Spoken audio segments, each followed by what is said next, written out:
Assalamualaikum warahmatullahi wabarakatuh. Saya Luciana Maulana, di mana saya adalah mahasiswi Universitas Muhammadiyah Tangerang, yang saat ini saya di semester 6 akuntansi shift 2, shift malam. Pada kali ini saya akan menjelaskan tentang metodologi penelitian, di mana penjelasan atau pembahasan kali ini adalah untuk memenuhi tugas dari mata kuliah metodologi penelitian. Baik, yang pertama ada sistemika usulan peneliti skripsi kuantitatif.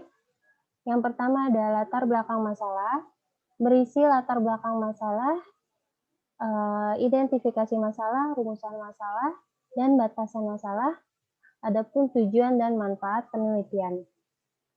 Yang pertama itu latar belakang masalah atau yang dimaksudkan untuk menjelaskan alasan mengapa masalah dalam penelitian ingin meneliti pentingnya permasalahan dan pendekatan yang digunakan untuk menyelesaikan masalah tersebut baik dari sisi teoritis dan praktis. Lalu ada identifikasi masalah, yaitu kegiatan mencari sebanyak-banyaknya masalah yang sekiranya dapat dicari jawabannya melalui penelitian. Jadi di mana suatu penelitian itu banyak sekali masalah-masalahnya. Tugas kita di sini adalah untuk mencari apa sih masalah tersebut dan kenapa sih ada masalah tersebut. Nah, maka berujung pada seperti mencari solusinya bagaimana mengalami masalah tersebut. Lalu ada rumusan masalahnya. Upaya untuk menyatakan secara tersurat pertanyaan-pertanyaan yang akan dicari jawabannya berdasarkan identifikasi dan cangkupan masalah yang telah dilakukan.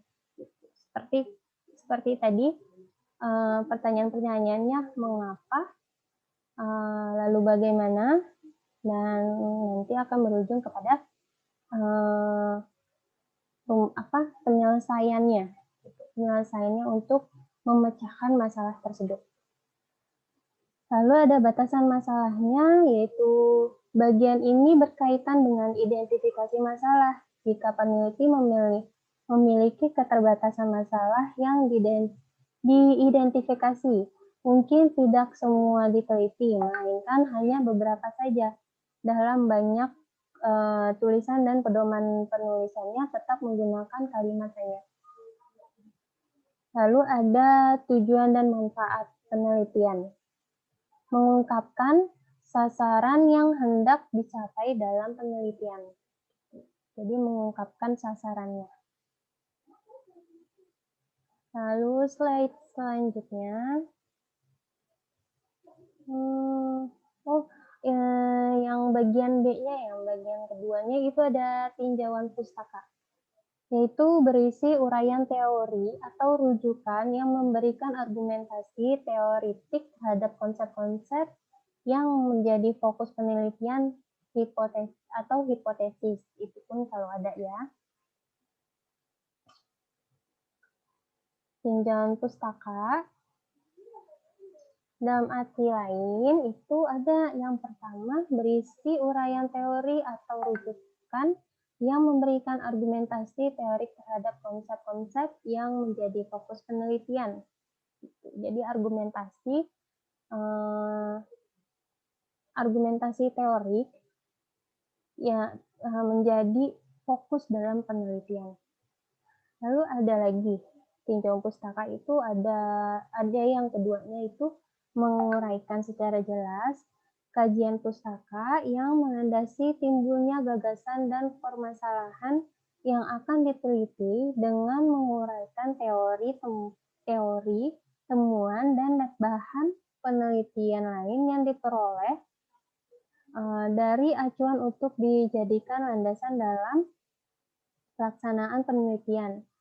pustaka yang digunakan sebaiknya mutakhir, yaitu maksimum 10 tahun terakhir. Jadi, pustaka yang didapatkan itu sumbernya yang tepat. Kalau misalnya pustaka yang kita pakai sudah terlalu lama, itu bukan yang sekarang yang banyak dipakai saat ini gitu. Jadi sudah terbelakang gitu. Jadi maksimum adalah 10 tahun terakhir.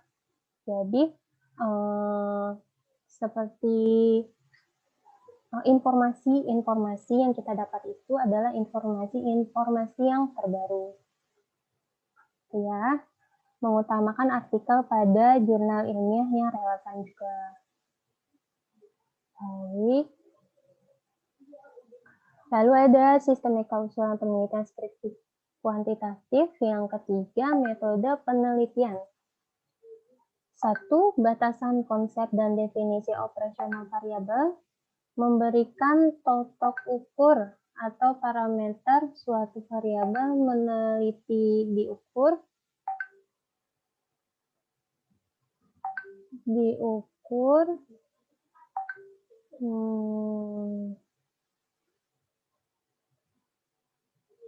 metode.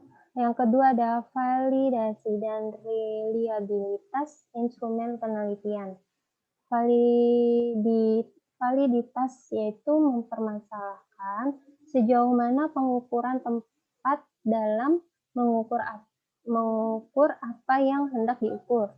Reliabilitas mempermasalahkan sejauh mana suatu pengukuran dapat dipercaya karena ketepatannya atau konsistensinya atau kestabilannya. Lalu yang ketiga ada teknik pengumpulan data. Memberikan penjelasan teknik pengumpulan data yang digunakan. Yang keempat, populasi sampel dan teknik pengambilan sampel, di mana memberikan penjelasan yang menjadi suatu populasi, sampel, jumlah populasi, dan sampel, serta teknik pengambilan sampelnya. Yang kelima ada analisis data, yaitu memberikan penjelasan teknik analisis atau uji statistik yang digunakan. Perlu diingat bahwa penggunaan teknik analisis data harus konsisten dengan jelas adanya.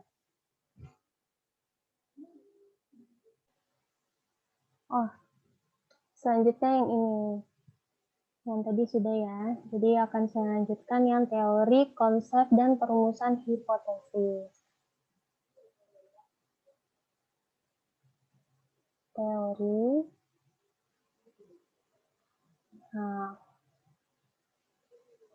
Landasan teori, usahakan pustaka terbaru, relevan, dan asli dari jurnal ilmiah. Jadi mengusahakan ya penelitian tersebut itu dari pustaka terbaru yang relevan serta asli dari jurnal ilmiahnya. Ya. Jadi lebih tepat dan isinya juga lebih tepat sasaran. Lalu uraikan dengan jelas kajian pustaka yang menimbulkan gagasan dan mendasari penelitian yang akan dilakukan. Tinjauan pustaka menguraikan teori, temuan, dan bahan lain yang diperoleh dari acuan yang dijadikan landasan untuk penelitian yang diusulkan.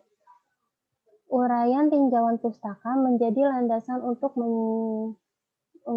menyusun kerangka atau konsep yang akan digunakan.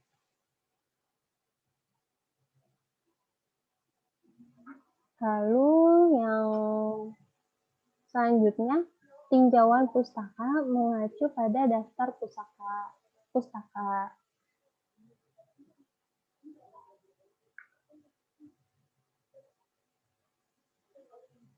Lalu di sini ada landasan teori, yang di dalamnya ada manfaat landasan teori. Memperdalam pengetahuan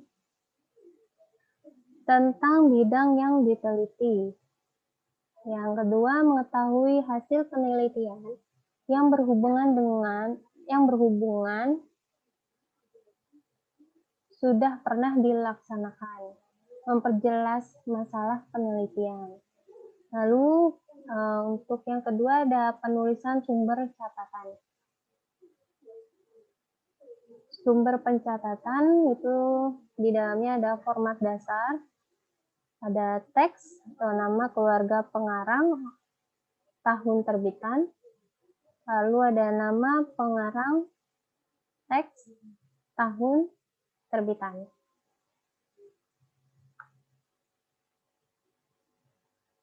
Landasan teori, yang A ada grand teori.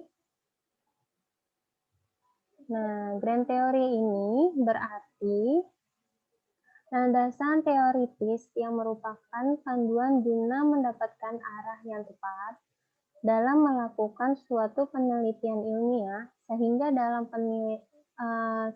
dalam penelaah pustaka dan di literatur yang ada akan mendapatkan teorikal dasar dan empirik yang kuat untuk menyusun hipotesis dan pengembangan metode penelitian yang diinginkan oleh peneliti. Lalu yang B ada penelitian sebelumnya.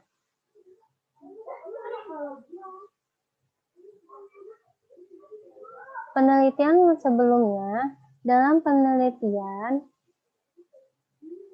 sebagai bentuk perbandingan penelitian yang dilakukan dengan penelitian yang telah ada sebelumnya. Jadi kita meneliti kembali penelitian yang sebelumnya telah diteliti oleh orang lain. Itu dapat digunakan apabila judul-judul penelitian yang telah dilakukan sebelumnya bersinggung dengan judul penelitian yang telah terpilih. Dalam arti penelitian sebelumnya itu kita meneliti kembali hasil penelitian yang sebelumnya dan dicocokkan dengan penelitian kita saat ini. Seperti contohnya, kepemimpinan adalah kegiatan mempengaruhi orang lain agar ikut serta dalam mencapai tujuan umum. Kons dan O. Daniel 2008. Nah, yang kedua adalah Mayang Sari 2002 menunjukkan bahwa kualitas audit terdapat diproyeksikan dengan spesialisasi industri auditor.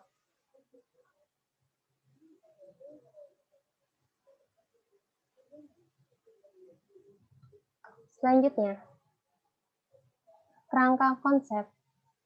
Paradigma penelitian perubahan pola pikir yang menunjukkan hubungan antara variabel yang akan diteliti. Nah, yang kedua ada paradigma sederhana yang menunjukkan pengaruh dan hubungan antara variabel X dan variabel Y. Nah, kerangka konsep di sini itu dalam arti hubungan antara konsep yang digunakan berdasarkan hasil-hasil studi empiris terdahulu sebagai pedoman dan melakukan penelitian. Jadi hasil-hasil studi sebelumnya itu sebagai pedoman kita untuk melakukan penelitian sekarang atau saat ini. Selanjutnya, perumusan hipotesis. Nah, di sini ada hipotesis dapat diartikan sebagai pernyataan statistik tentang parameter populasi. Dalam penelitian, hipotesis diartikan sebagai jawaban sementara terhadap rumusan masalah penelitian.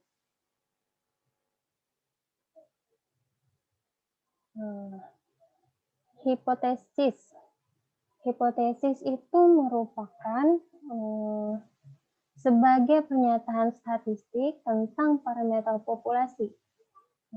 atau hipotesis jawaban sementara terhadap suatu permasalahan yang sifatnya masih praduga atau masih diduga-duga sebab masih harus dibuktikan terlebih dahulu keberadaannya, kemungkinan kemudian melalui sebuah riset atau penelitian. Jenis hipotesis. Yang pertama itu ada tanpa arah. Contohnya kualitas audit mempengaruhi kualitas laporan keuangan. Ya, yang pertama itu ada dengan tanpa arah ya. Hipotesis tanpa arah itu dalam arti hipotesis yang digunakan dan dirumuskan oleh peneliti tampak sebelum tegas bahwa variabel independen berpengaruh terhadap variabel dependen. Yang kedua ada hipotesis yang B, hipotesis berarah. Ya, jadi seperti terarah. Nah, dalam arti di sini hipotesis berarah digunakan oleh peneliti di mana peneliti sudah merumuskan dengan tegas yang menyatakan bahwa variabel independen memang sudah diprediksi berpengaruh terhadap variabel dependen. Contohnya seperti di layar ada kualitas audit berpengaruh positif pada kualitas laporan keuangan. Atau yang kedua itu contohnya kualitas audit berpengaruh negatif pada kualitas laporan keuangan. Jadi berpengaruh positif atau berpengaruh negatif. Nah, di sini ada hipotesis statistiknya. Hipotesis statistik ini pernyataan atau dugaan mengenai ada keadaan populasi yang sifatnya masih sementara atau lemah tingkat kebenarannya.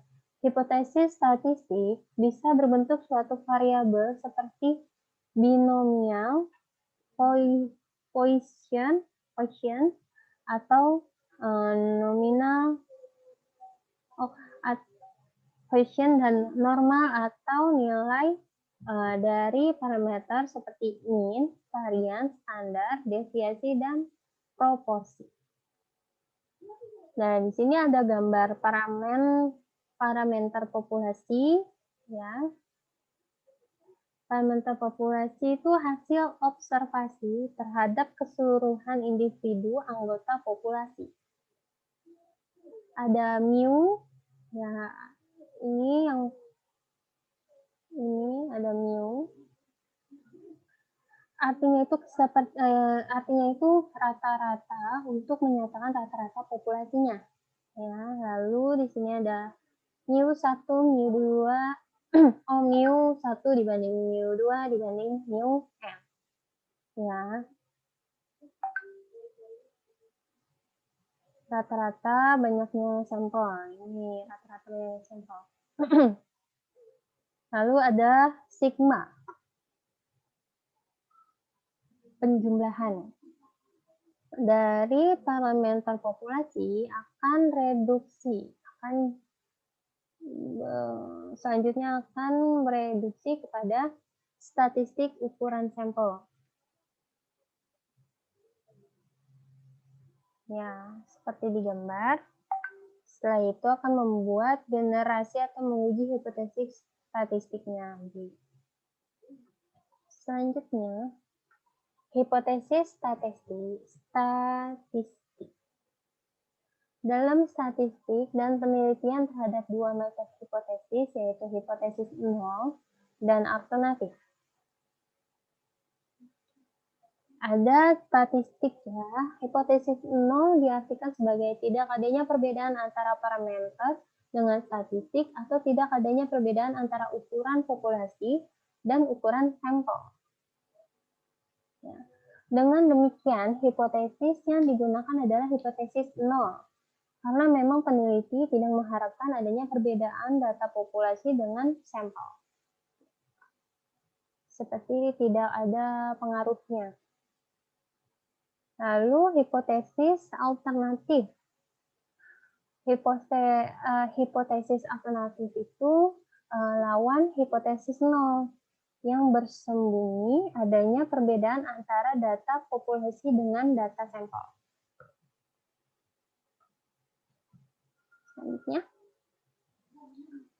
penelitian. Hipotesis nol menyatakan tidak ada hubungan, tidak berpengaruh. Sebagai contoh, ini ada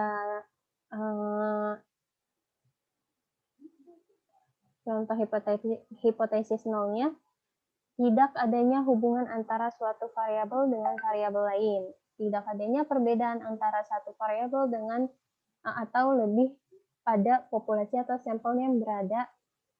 Lalu selanjutnya, tidak ada perbedaan antara yang diharapkan dengan kenyataan pada suatu variabel atau lebih untuk populasi atau sampel yang sama. Nah, dari ketiga contoh tersebut, hipotesis nol tidak memiliki hubungan maupun perbedaan dari suatu variabel lainnya. Lalu, hipotesis alternatif menyatakan adanya perbedaan atau menyatakan adanya perbedaan atau hubungan.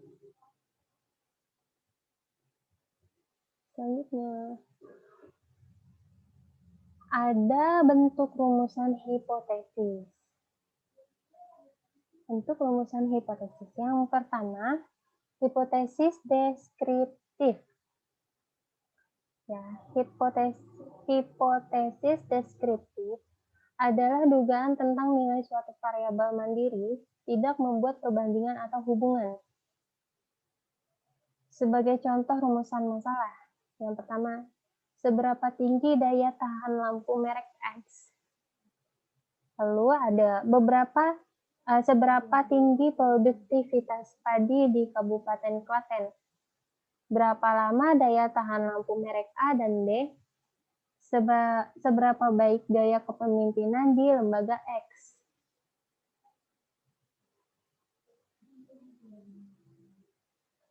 Dari tiga permasalahan, maka rumus hipotesisnya daya tahan lampu merek X 800 jam.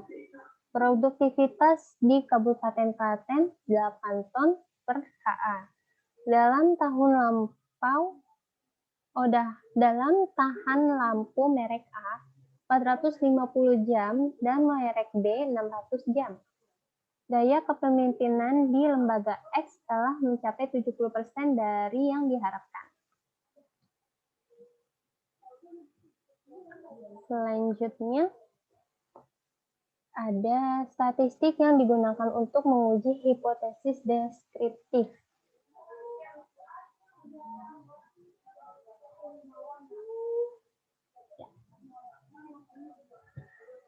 Nah, di sini ada suatu tabel. Nah, tabel pertamanya adalah jenis atau tingkatan data. Yang pertama adalah jenis nominal, yang kedua jenis ordinal, yang ketiga itu ada jenis menurut interval atau rasio.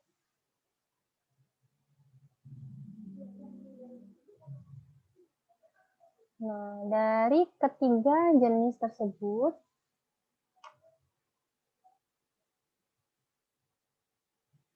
ada teknik statistik yang digunakan untuk pengujian. Dari jenis nominal, yang pertama itu tes binominal, di mana tes binominal itu adalah uji non-parametrik yang digunakan untuk menguji hipotesis suatu proporsi populasi yang terdiri dari kelompok kelas, misalnya kelas pria dan wanita, senior dan junior, adanya berbentuk nominal dan jumlah sampelnya kecil. Ya, contohnya seperti tadi ya, kelas pria dan wanita atau kelas senior dan junior. Lalu di jenis nominal atau tingkatan data nominal.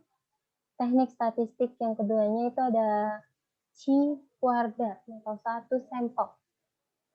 Di mana dalam arti itu teknik statistik yang digunakan untuk menguji hipotesis sampel tunggal bila dalam populasinya terdiri atas dua kelas atau kategori atau lebih. Datanya berskala nominal dan jumlah sampelnya besar. Jadi bedanya itu tes binominal itu jumlahnya kecil, Chi-Quadrat itu jumlahnya besar. Lalu ada yang ordinal. Teknik statistik yang digunakan untuk menguji itu Range test. Ya, di mana analisis range test termasuk dalam statistik non-parametrik. Uji ini digunakan untuk menguji pada kasus suatu sampel dan sampel yang diambil dari populasi apakah sampel yang diambil berasal dari sampel acak atau bukan. Penguji ini untuk kasus satu sampel, prosedur pengujian dilakukan dengan menurutkan data sampel dan mencari letak nilai mediannya. Lalu menurut interval atau menurut rasio. Yang digunakan adalah t-test atau satu sampel. Di mana uji T suatu sampel merupakan salah satu prosedur pengujian statistik yang cukup populer digunakan oleh banyak peneliti. Bila kita ingin menguji suatu atau satu variabel dalam jumlah yang relatif terbatas, uji ini adalah jawabannya.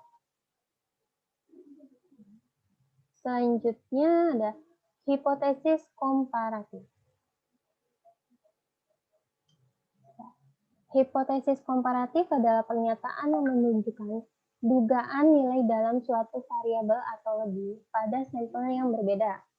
Ya, jadi hipotesis itu dugaan jawaban sementara, sedangkan komparatif itu perbandingan dua variabel penelitian.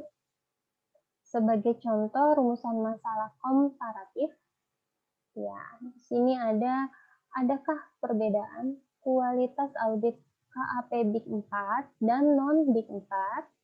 Ya. Dalam kalimat tersebut ada kalimat perbedaan kualitas audit KAP 4 dan kualitas audit non Big 4 merupakan sampel yang berbeda atau dua variabel. Ya, jadi kualitas audit KAP Big 4 dan non Big 4 itu adalah dua variabel. Nah, hipotesisnya tidak terdapat perbedaan kualitas audit KAP Big 4 dan non Big 4. Yang kedua, kualitas audit KAP Big 4 lebih rendah dibandingkan KAP non Big 4. Lalu selanjutnya ada kualitas audit KAP Big 4 lebih tinggi dibandingkan KAP non Big 4. Ya, jadi di sini ada kalimat tidak terdapat perbedaan kualitas audit lebih rendah atau lebih tinggi, itu merupakan dugaan sementara dalam nilai dua variabel pada contoh. Jadi hipotesis atau dugaan sementaranya di dalam kalimat tersebut itu perbedaan tidak terdapat perbedaan atau lebih rendah atau lebih tinggi. Yang selanjutnya ada statistik yang digunakan untuk menguji hipotesis komparatif. Ada 3 macam data. Interval rasio nominal dan ordinal ya seperti yang sebelumnya. Bentuk komparasinya ada dua ya, ada dua sampel dan komparatif sampel. Ada di dua sampel itu dibagi dua lagi. Korelasi dan independen. Dan komparatif sampel itu dibagi dua juga sama korelasi dan independennya. Dari data interval rasio, korelasi yang dipakai adalah t-test 2 sampel, independennya ada t-test 2 sampel sama ya. Nah, yang di komparatif sampelnya, korelasinya one way ANOVA, 2-way ANOVA, independennya juga sama, 1-way ANOVA dan 2-way ANOVA. Untuk nominalnya, dua sampel yang termasuk kolerasinya ada MC Neymar, independennya ada Fisher X1 C² sampel. Untuk komparatif sampelnya, korelasinya itu C²4K sampel atau Cocam-K. Ya, independennya C²4K sampel. Untuk ordinal, yang termasuk dua sampel atau korelasinya, seek test will next pairs. Independennya ada median test, Whitney test, ada Kolmogorov, Smirnov, Wolfowitz. Untuk yang termasuk komparatif sampelnya, yang termasuk kolerasinya, Friedman dan 2-way ANOVA lagi, ada independennya median extension, ya, atau bisa Kurzweil-Walsh 1-way ANOVA. Selanjutnya ada hipotesis hubungan asosiatif. Hipotesis asosiatif adalah suatu pertanyaan. Hipotesis asosiatif adalah suatu pertanyaan yang menunjukkan dugaan tentang hubungan antara dua variabel atau lebih. Dalam arti lain, hipotesis asosiatif itu dugaan tentang adanya hubungan antara variabel dengan menimbulkan pertanyaan yang akan diuji. Jadi, hubungan antara variabel A dan hubungan antara variabel B, jawabannya akan diuji. Itu apakah dugaannya itu benar atau tidak. Nah, contohnya, dan perumusan masalahnya seperti adakah hubungan antara gaya kepemimpinan dengan efektivitas kerja? Nah, dalam contoh tersebut, variabel yang digunakan adalah variabel jamak. Variabel pertama itu gaya kepemimpinan. Ya. Sedangkan variabel keduanya adalah efektivitas kerja. Karena rumusan masalah mempertanyakan perihal hubungan antara dua variabel, maka yang akan digunakan dalam jadi karena rumusan masalah mempertanyakan perihal hubungan antara dua variabel, maka yang digunakan adalah hipotesis asosiatif. Rumusan dan hipotesis nolnya adalah tidak ada hubungan antara gaya kepemimpinan dengan efektivitas kerja. Jadi di sini ada jawabannya tidak ada hubungan. Dalam arti ya, tidak adanya hubungan dari kedua variabel tersebut seperti tidak berdampak ataupun tidak berpengaruh.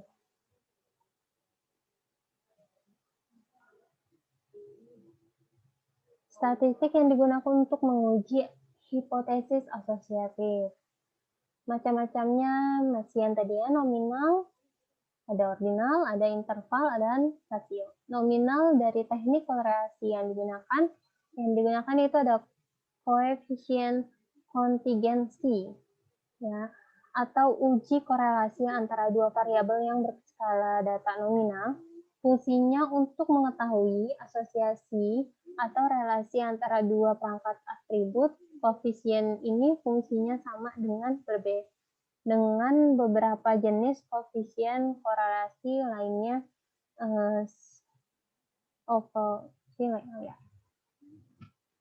Lalu ada ordinal. Teknik korelasi yang digunakannya yang pertama Spearman rank, atau digunakan untuk mencari hubungan atau untuk menguji signifikansi hipotesis asosiatif bila masing-masing variabel yang dihubungkan berbentuk ordinal. Yang kedua ada Kendall-Tau. Digunakan untuk mengukur kekuatan atau hubungan dua variabel data yang digunakan antara dua perangkat atribut. Koefisien ini fungsinya sama dengan beberapa jenis koefisien korelasi lainnya. Lalu ada interval dan rasionya, itu teknik korelasi yang digunakan. Yang pertama, persen produk momen. Nah, persen produk momen. Lalu yang kedua, korelasi ganda. Suatu korelasi yang bermaksud untuk melihat hubungan antara 3 atau lebih variabel. Ya. Yang ketiga ada korelasi parsial. Ya. Suatu mode pengukuran hubungan atau korelasi antara variabel bebas dan variabel tak bebas dengan mengontrol salah satu variabel bebas untuk melihat korelasi natural antara variabel yang tidak terkontrol. Analisis korelasi parsial melibatkan dua variabel. Selanjutnya ada hipotesis kausal atau bisa disebut sebab akibat. Hipotesis kausal adalah suatu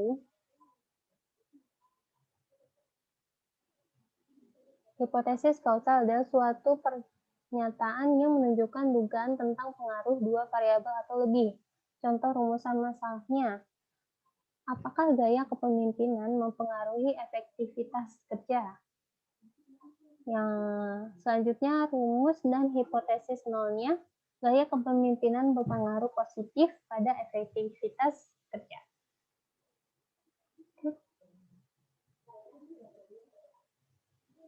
Ya, sudah selesai materinya yang saya jelaskan. Baik, mohon maaf jika ada kesalahan atau tidak terlalu jelas atau tidak jelas dalam saya menyampaikan materi tersebut. Saya ucapkan terima kasih. Wassalamualaikum warahmatullahi wabarakatuh.